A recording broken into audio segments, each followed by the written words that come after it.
안녕하세요. 직진 기술사 김정호입니다. 합격 직진 낙찰 직진. 자, 지난 시간에 이어서 이게 조달 계획 단계의 핵심 과업에 대해서 알아볼 건데요. 저희가 이 수업을 하면서 항상 잊지 말아야 될 게 전 차시에 했던 거, 전 시간에 했던 거 복습을 해서 생각나는지 한 번쯤 떠올려 봐야 되죠. 생각 없이 계속 반복해서 본다는 거는 어떻게 보면 내가 공부하기를 포기했다. 이제 이렇게 볼 수도 있죠. 그래서 지난 시간에 했던 핵심 내용 중에서 보면 조달 전략 계획 PSP, 그래서 프로시큐어먼트 스트레티지 플랜, 조달청 여기 근무하시는 선생님들께서 이렇게 영어를 되게 좋아하시나 봐요. 어쨌든 PSP 이런 여기 있네요. 조달 전략 계획 이렇게 이제 표시를 하시고 이제 이거를 기억했는지 생각을 한번 해보셔야 돼요. 그래서 제가 이거 앞에서 했으니까 그냥 갈래 이러면 기억 못 하시겠죠. 그래서 이 부분을 이제 추가로 설명드리고 이제 꼭 기억해야 되는 단어 SOW 과업 지시서였죠. Statement of Work 해가지고 웍이 일이잖아요. 그래서 이 영어 한자어식으로 쓰면 과업에 대한 설명서. 근데 이걸 과업 지시서 이렇게 썼는데 과업 설명서 뭐 똑같은 말이에요. 과업 지시서 SOW. 그다음에 RFI 해서 Request of Information. 그러니까 인포메이션이니까 전략이죠. 그러니까 Request of Information. Request for Information 해가지고 Request for Information에서 정보 제공 요청서 이제 이런 내용으로 이제 이거 정보 제공 요청서란 결국 이 입찰을 볼 때 입찰 정식 입찰 참가 전에 뭘 할 거냐. 그래서 시장 현황, 공급 업체 역량 이런 것들에 대한 이렇게 정보를 요청하는 거였죠. 그리고 또 하나가 뭐였냐면 요세 개 정도 알아두시고 그다음에 이제 예정 가격, 기초 금액. 기초 금액은 애초에 설계에서 나온 금액에다가 뭐 이런 거였어요. 근데 그냥 요 기초 금액하고 이제 여러분 단계에서는 이걸 다 세부적으로 구분하면 어려우니까 예비 가격 기초 금액이 다르다. 예비 가격 기초 금액은 15개를 내는 거다. 낙찰자를 내기 위해서. 그 예정 가격이라는 거는 예비 가격 기초 금액의 15개 중에서 15개 중에 4개를 평균한 가격을 예정 가격이라고 하고 여기에 낙찰률 적용해서 적격 심사 통과할 수 있는 가격, 그다음에 뭐 능력, 수행 능력 이런 것들이 같이 평가가 되면 되는 거죠. 그게 한꺼번에 다 들어간 게 어, 예전 가격이고 이제 추정 가격에서는 어, 그 관급 금액하고 이제 부가세가 이제 각각 달리 적용된다는 거 요거 정도만 알고 있으면 되겠어요. 근데 자 보시면 여기 보시면 여기 당장 조달 전략 계획이라고 설명이 돼 있는데 시장 조사 부분에서는 RFI 결국 정보 제공 요청서를 보내고 그리고 그 공급업체 이 공급업체는 세 가지가 있죠. 용역, 용역, 그다음에 공사, 물품 이렇게 세 가지에 대해서 용역, 공사, 물품 이렇게 세 가지에 대해서 이제 알아두고 이제 차근차근 진행하시면 되겠습니다. 그래서 이런 것들에 대해서 시장 데이터를 수집하는 것이 시장 조사고 여기에서 들어가는 게 이제 정부 원가 계산이죠. 그 정부 원가 계산은 어, 시장 조사를 바탕으로 해서 이제 예정 가격을 산출하기 위한 기초 자료, 이걸 만드는 게 이제 이게 정부 원가 계산이었죠. 그래서 정부 원가 계산은 뭘 통해서 만들어지냐면 시장 조사를 통해서 만들어진다. 이렇게 이제 못을 박으시고요.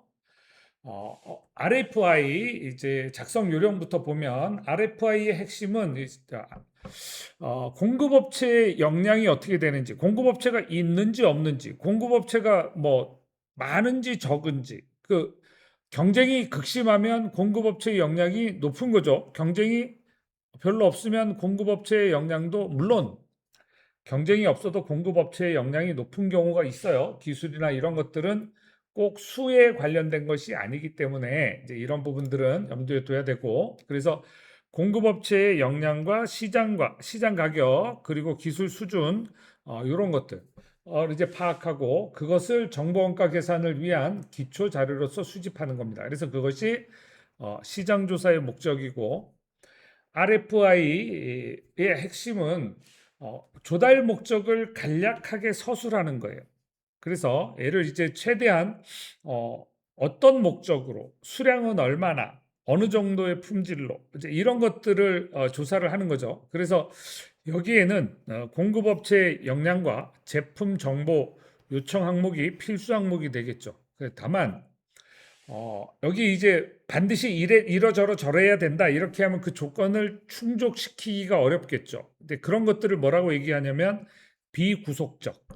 뭐 이 범위 내에서 이 대충 이쯤 범위 되는 범위 내에서 이런 식으로 이제 완전히 A와 B와 C의 조건을 다 갖추고 이렇게 얘기하면 이제 그 구속적인 거죠. 이제 나중에 입찰에서는 경쟁이 많을 때 이렇게 제한하는 경우도 있어요. 근데 다만 지금 이제 시장 조사 단계니까 최대한 범위를 넓혀 갖고 조사해야 되겠죠. 그래서 이 단계에서는 비구속적 성격으로 RFI를 작성하게 됩니다. 그래서 공급업체 설명서는 이제 시장 조사에 이제 후속 단계입니다. 그래서 어, request for information, 그러니까 리퀘스트가 요청하는 거잖아요. 근데 정보에 대한 요청, 이거에 대한 이제 후속 단계, 우리가 정보를 요청할 때는 최대한 넓은 범위에서 많이 조사하기 위해서 비구속적인 성격으로 이제 설명서를 이제 쓰거나 이렇게 하는데, 공급업체 설명서에는 여기 이제 별도의 이제 RFI 후속 단계에 속하고, 여기에서는 복잡한 조달의 경우 업체를 직접 초청하거나 그냥 설명회만 개최하거나 한다고 이렇게 보이는데, 업체를 직접 초청해서 아니, 아무도 안 오면 어떻게 해요? 우리가 더 비싼 가격에 사거나 오히려 싼 가격에 살 수 있는데 시장 조사를 충분히 못했으니까 이제 그런 거죠. 그래서 소수인 경우 또는 뭐 기술 능력의 차이가 많이 난다고 생각하는 경우 이런 것을 이제 복잡한 조달이라고 하고, 이런 경우는 업체를 직접 초청해 가지고 이제 질의응답을 통해서 어, 이제 쪽 공급자도 물어보고 이제 공급 받아야 하는 이 조달 청 입장에서도 이제 이 정보를 계속해서 서로 질의응답을 통해서 이 정보를 보완하는 거죠. 이런 것들을 질의응답하는 이유가 뭐냐면 시장 데이터를 보완하는 거다. 그래서 RFI는 정보를 얻기 위한 거니까 이 법적 구속력은 없다. 비구속적 이제 이렇게 설명이 되는 거고요. 설명의 참가 업체에 대해서 나중에 불이익을 주거나 배제하게 되면 이제 공정 경쟁을 위반하는 그런 사례로 이제 만들어지겠죠. 그리고 RFI는 뭐다? 시장에서 정보를 수집하는 단계다. 그래서 이때는 최대한 법적 구속력이 없고 이러니까 최대한 넓은 범위에서 조사를 해야 되는 거고, 이때 참가한 업체에게 이익을 주거나 뭐 이런 거는 그 사람들이 보상을 희생한 시간에 대한 것들에 대한 보상이 되기 때문에 그런 것들은 가능하지만, 얘를 만약에 손해 뭐 이렇게 불이익을 주거나 만약에 배제시키거나 이렇게 한다면 그거는 공정 경쟁에 대한 위반이 되겠죠. 그래서 이 RFI와 입찰을 공고하는 단계에서는 서로 이런 것들이 상반된 성격을 가지고 있기 때문에 특히 입찰 부시는 입찰을 올려야 되는 공무원 입장에서는 이런 부분들을 잘 살펴야 되겠죠. 그리고 이제 입찰 계획을 짭니다. 이제 시장 조사 다 끝났고, 그럼 경쟁업체 많네. 그럼 어떻게 해야 돼요? 그냥 공개 경쟁 붙여야 되죠. 근데 금액이 너무 작네. 그럼 수의계약 범위 내 수의계약으로 할 수도 있고, 또는 어, 제한 경쟁 입찰도 할 수 있겠죠. 그리고 입찰 계획이라는 거는 최종 우리가 이제 낙찰자를 결정하고, 자, 낙찰자를 결정하는 가장 중요한 게 뭐였어요? 예정 가격이었죠. 예정 가격이 결정이 되면 여기에 의해서 낙찰자, 제한적 최저가 입찰에서는 특정한 낙찰 하한선 이상 제일 첫 번째 업체부터 이렇게 순위대로 가는 거죠. 그래서 입찰 문서는 여러 가지가 있지만 자관 이 그 계획부터 계약 관리까지 입찰의 계획부터 계약 관리까지 입찰하는 이유는 뭐예요? 계약을 하기 위해서 하는 거죠. 어느 업체하고든. 자, 그래서 입찰 문서에는 입찰 공고문, 물품 같은 경우는 구매 규격서, 그다음에 SOW 계약서, 이제 그다음에 계약서 초안, 입찰 유의서, 이제 이런 것들이 들어가게 되겠죠. 자, 이런 경우에 입찰에 주의해야 될 사항, 이제 이런 것들을 다 집어넣어야 되겠죠. 그래서 어, 지금도 만약에 그런 생각을 가진 분들이 계실 거예요. SOW가 뭐였지? 아니, 주의해서 안 들었으니까. SOW 뭐라고요? Statement of Work. 그래서 과업 지시서, 과업 지시서. 그래서 입찰 공고문, 과업 지시서, 이 과업에서 뭐를 수행해야 되냐, 내가 구체적으로 해야 될 일이 뭐냐, 얘를 지시해 놓은 게 과업 지시서예요. 그러니까 중요할 수밖에 없겠죠. 그래서 입찰에서 이 과업 지시서가 없으면 그냥 일반 조건에 따라 하게 됩니다. 어쨌든 과업 지시서가 명쾌하게 있는 입찰이 이제 좋고요. 자, 요거 잘 기억해 두세요. 입찰 공고문, 2. 물품의 경우에는 구매 규격서, 3. 과업 지시서, SOW라고 나올 수도 있고요. 첫 시험이니까 이 방향을 예측할 수는 없어요. 자, 어쨌든 그리고 이제 계약서 초안, 계약서는 우리 이런 방향으로 계약서 쓸 거야. 그리고 계약서에 대한 내용을 이제 올려놓죠. 그리고 이제 이 입찰을 볼 때는 뭐뭐뭐 주의해야 되고 입찰 참가 보증금 5%고 계약 보증금은 10%고 자, 이제 이거를 뭐 입찰을 몇 번 보고 뭐 이런 사람들은 입찰 보증금을 면제해 주는데 쪼고 저쩌고 이제 이런 것들이 들어가 있어요. 그다음에 그럼 이제 입찰을 낙찰자를 결정할 때 어떤 기준으로 결정해야 되냐? 단순히 금액만 낮냐? 아니라는 거예요. 그래서 가격도 평가하고 기술도 평가하고 그리고 수행 능력도 평가하고 그건 뭐예요? 재무 상태 등 그리고 기술자 보유 그다음에 실적 이런 것들이 여기에 해당하게 되겠죠. 그래서 낙찰자 결정 방식을 사전에 명확히 설정한 후 공고를 하고 이제 계약 관리 계획 보면 이행을 어떻게 하는지 계약 단계에서부터 모니터링 하고요. 착수계 내고 그 사이 공사 진행 어떻게 돼갔어요?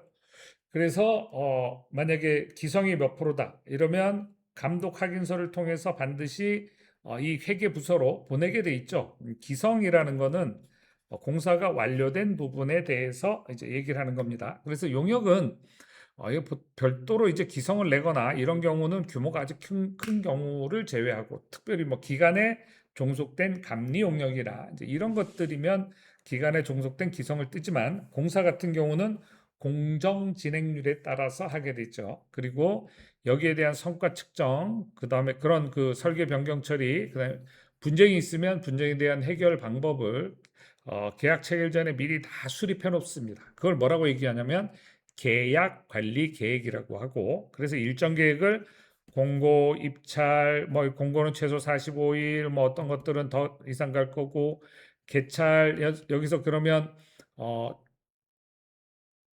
어, 이제 예전 가격이 얼마냐, 그리고 실제로 이제 낙찰 가격은 얼마냐, 그 낙찰자와 계약을 하고, 낙찰자와 계약하기 전에 뭐예요? 적격 심사 해야 되겠죠. 그리고 여기에 이행이 제대로 됐는지에 대해서 확인하고, 이행 확인하고, 이거 검사 그거죠. 그래서 최종적으로 다 끝났으면 이제 대급을 지급하게 되는 이제 이런 단계로 이제 업무가 진행이 되겠죠. 그래서 구매 규격서와 SOW 제가 초보 수업이라고 계속 말씀드렸으니까 SOW Statement of Work 그래서 과업 지시서 SOW 자, 이런 것들이 전문 용어지만 별건 아니에요. 근데 여러분들이 애초에 지금부터 얘를 2차 시험까지 염두에 두시고 순서대로 쓰시면 돼요. 이제 저처럼 오래 입찰 본 사람들은 그냥 업무 절차를 예전에 했던 거니까 머릿속에 꺼내서 쓰는 것만으로 충분한 사람이 있고 어떤 사람들은 약간 부족한 분들이 계실 거예요. 이제 그 적격 심사를 다 뜯어서 공부하신 분들은 되게 쉬울 거예요. 그래서 여러분들의 수준 차이에 따라 제가 요 수업은 초보부터 적격 심사 공부를 따로 이제 뭐 국가계약법, 지방 계약법, 제가 국당법, 지당법 이렇게 얘기한 거, 회계규 이런 거 안 읽어보신 분들한테 그분들 기준으로 설명을 드리는 거고요. 자, 그래서 구매 규격서는 조달 대상 물품 용역의 품질, 성능, 수량, 납기, 요거 밑줄 짝, 품질, 물품과 용역의 품질, 2. 성능, 3. 수량, 4. 납기를 명확히 규정해서 공급업체 간 공정을 이제 비교할 수 있게 이렇게 해주고요. 성능 규격과 설계 규격이 있는데 이제 성능, 결과 중심의 이 규격을 준수한다. 그러니까 설계 기준이 설계가 암만 잘 돼 있어도 그 성능을 못 내면 소용이 없는 거죠. 그래서 결과 중심 요거 별 별이 3개 정도 해놓고 별이 5개가 맥스입니다. 별 3개 정도 표시해놓고 특정 제품 또는 업체나 이런 것을 지정하는 것을 배제해서 경쟁을 높여야 품질이 좋아지죠. 그리고 뭐 특정 제품을 사용하거나 업체를 지정하거나 또는 지정 업체를 배제하거나 그 설계 규격을 미리 결정해서 입찰에다가 제시하는 경우는 꼭 필요한 경우 그런 경우만 하고 그 외에는 일반적인 내용에 따라 진행하게 됩니다. 그래서 이 과업지시서 SOW의 핵심 요소는 업무 범위와 그 산출물 이게 이제 나와 있을 거고 수행 방법과 그 수행의 기준 그리고 일정표 검사 인수 기준 검사 인수를 할 때는 뭐 오차율은 몇 배, 크기의 허용 오차는 얼마 뭐 이런 것들이 있어요. 그 외에 이제 특수 조건을 지켜야 됩니다. 특정 규격을 배제해야 되는 거, 또 특정 브랜드 제조사만 납품 가능한 규격으로 만들지 마라. 이제 이런 것들은 특정 업체한테 혜택을 주기 위한 걸로 보여지죠. 이제 그런 거 이제 그런 거 하지 말고 하시면 안 되고요. 위반 시 경쟁 제한으로 입찰이 무효가 될 위험도 있습니다. 그래서 이런 것들은 애초에 국당법과 지당법에 다 이제 설명이 다 돼 있는 내용이고요. 이제 절차 앞에서 설명했지만 공고, 입찰, 개찰, 낙찰, 계약. 그래서 입찰은 뭘 위해서 하냐면 계약자 결정을 위해서 한다. 이렇게 이제 못을 박아 두시고요.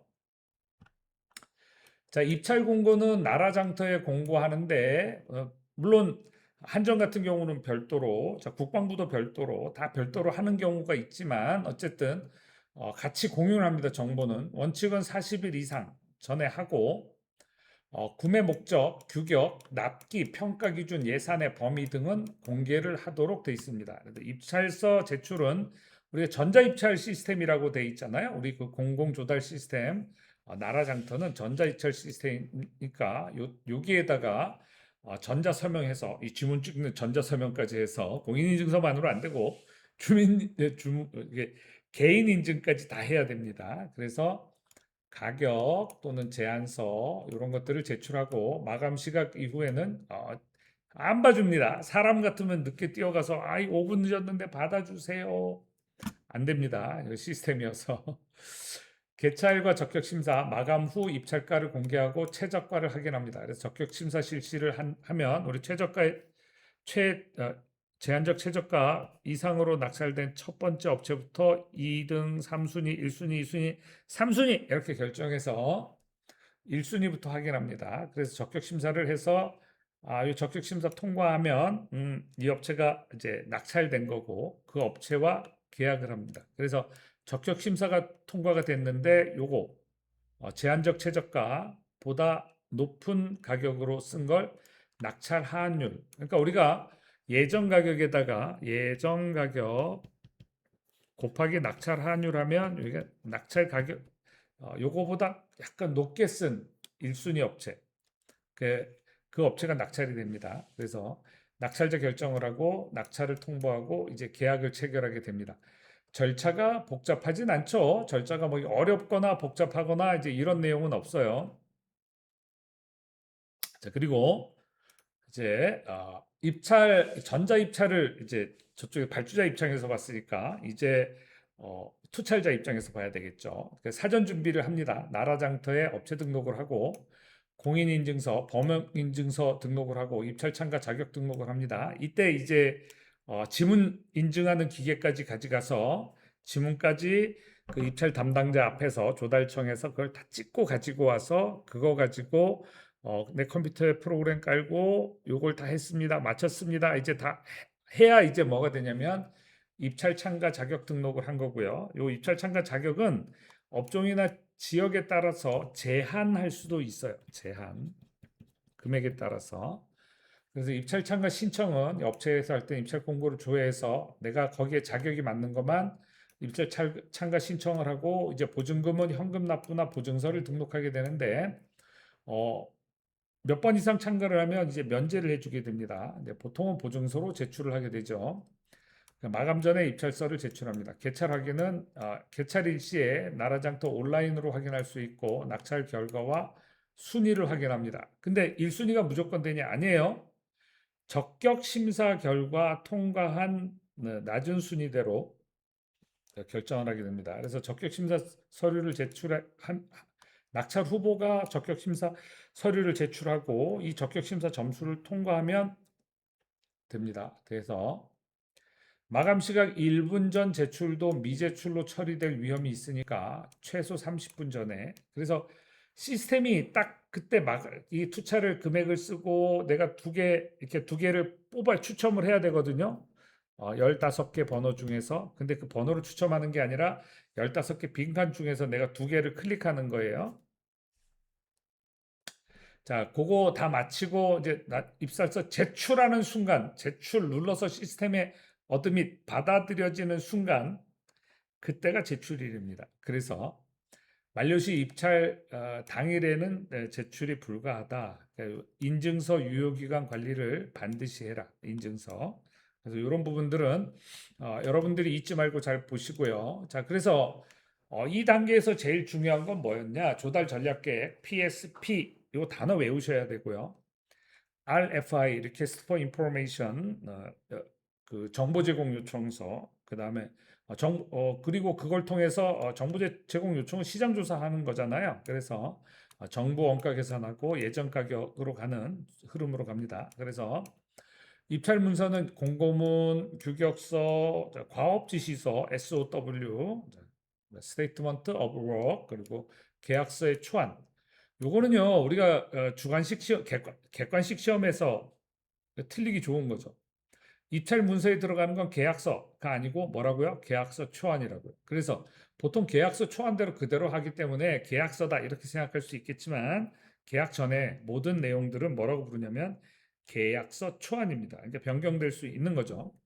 그러니까 낙찰 절차는 그리고 이거는 그 다음 중 입찰 문서에 포함되면 안 되는 것은 또 다음 중 뭐 입찰 문서에 포함돼야 되는 뭐 문서가 아닌 것은 다음 중 문서인 것은 이렇게 이제 쓸 수 있단 말이에요. 근데 거기에 계약서는 포함되지 않는다고 봐야 되겠죠. 이런 것들은 꼼꼼하게 알아놓으셔야 됩니다. 그래서 공고 제출 개찰에서 적격 심사 후에 낙찰로 간다는 거.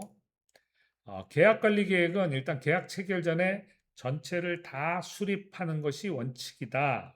여기까지 알고 계시면 되겠습니다. 자, 여러분 중요한 거 뭐예요? 우리가 기본적인 단어 RFI 정보 제공 요청서, SOW Statement of Work 그래서 과업 지시서, 전략 조달 계획, 프로스큐어먼트 이게 조달이다.